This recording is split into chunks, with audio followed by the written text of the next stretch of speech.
Did you know that many people are paying dearly for the nonsense they said in the past? That there are many people suffering, mourning for what they said in the past? Yes. Many have lost their marriages because of words exchanged with their former partner. There are many parents that are separated from their children today, that they don't talk to each other because of words, insults exchanged with each other. There are many public people who have lost their reputation and good name for things they said. Many are the examples, and I won't go into details, but I would like to talk to you today about the power of words, because many people believe they can say whatever comes to their mind and have no consequences. Many, with their mouths, hurt everyone around them.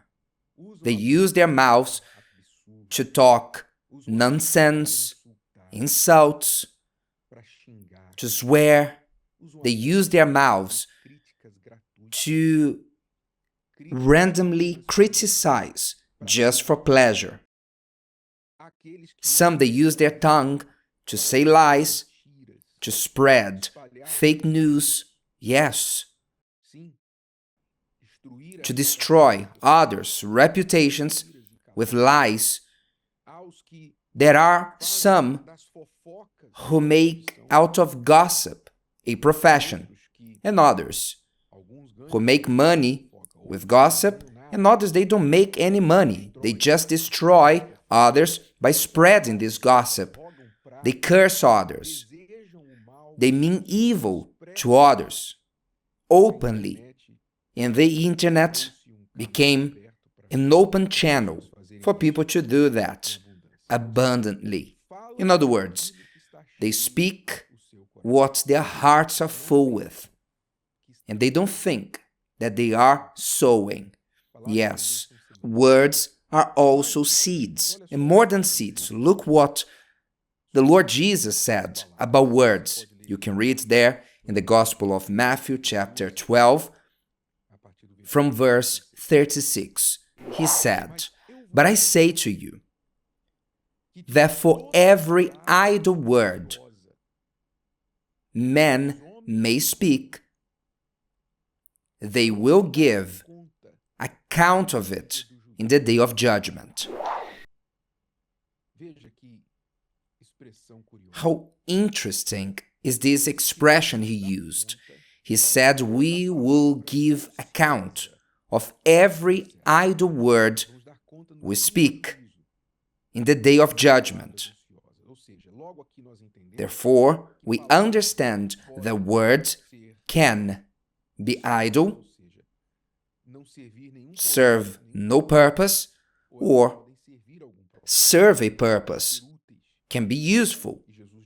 And Jesus said that idle words, useless words, just used for the sake of it, they will weigh down on the day of judgment against us.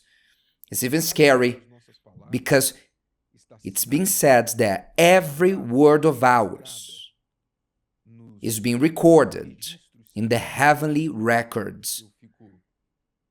Within, I laugh when I hear people debating about privacy, because privacy is this or that, the internet, data, cameras, CCTV, we need to fight for privacy. They speak a lot about privacy when they don't know that God knows everything about them.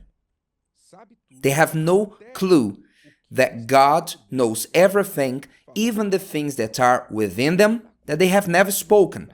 But we will all give accounts of this in the day of judgment.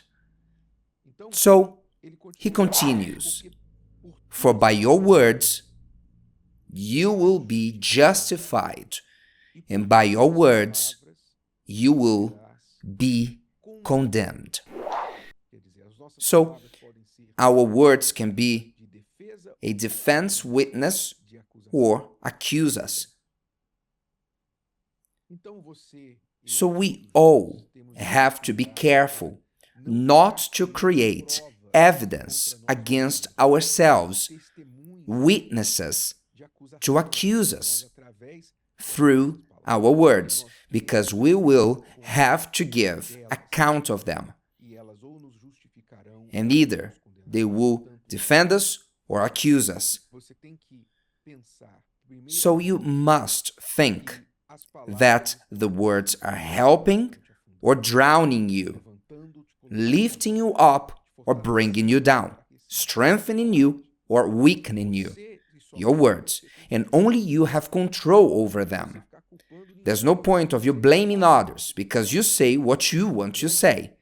By the way, many people confuse this thing of freedom of expression, that they are free to say whatever they want, that they can indeed say whatever they want without consequence. Yes, God gave us freedom. You are free to say whatever you want. But don't forget that freedom to say what you want does not mean you should say everything that comes to your mind. We can have freedom, but not everything that I'm free to do, I should do, because I need to know the consequence. So be careful with this idea, I'm free, I say whatever I want, nobody will stop me, I have my own opinion. Be careful, because you may be gathering evidence against yourself, bringing witnesses against you through your words, the idle ones.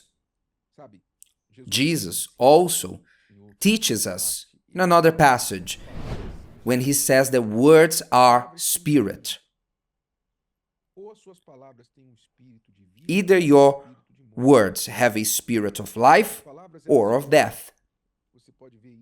For example, you can see this when you hear news, your heart starts to race, butterflies in your stomach, knees trembling because of a word you've heard, because that word brought a spirit of worry, of fear, of loss. Words have spirit. Likewise, you might have felt very happy when you received good news, good words. Yes or no? Words have a spirit, and as spirit, they possess these people who speak and those who hear. Words as spirits, they influence those who speak and those who hear.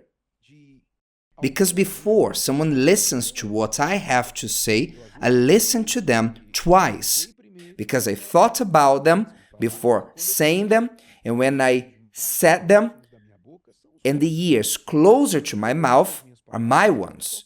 I listen to my words before anyone, so they influence me and those who hear me. And if they are a spirit, which spirit do they transmit? What is the spirit? Don't think that words are mere information, just data, letters that pass on information. No, it's more than information. They have spirit. You can transmit with a good morning, a good spirit, or contempt, a bad spirit. Yes or no? You can say a good morning with a smile, with joy, because you saw the person who just arrived, or you can say good morning of contempt. Good morning. Good morning. You translate contempt with your words. So we all have to pay attention to what we are talking about, what we say. Be careful to avoid using your own mouth to bring evil upon yourself. Be careful that you may not accumulate God's wrath judgment upon yourself through your words.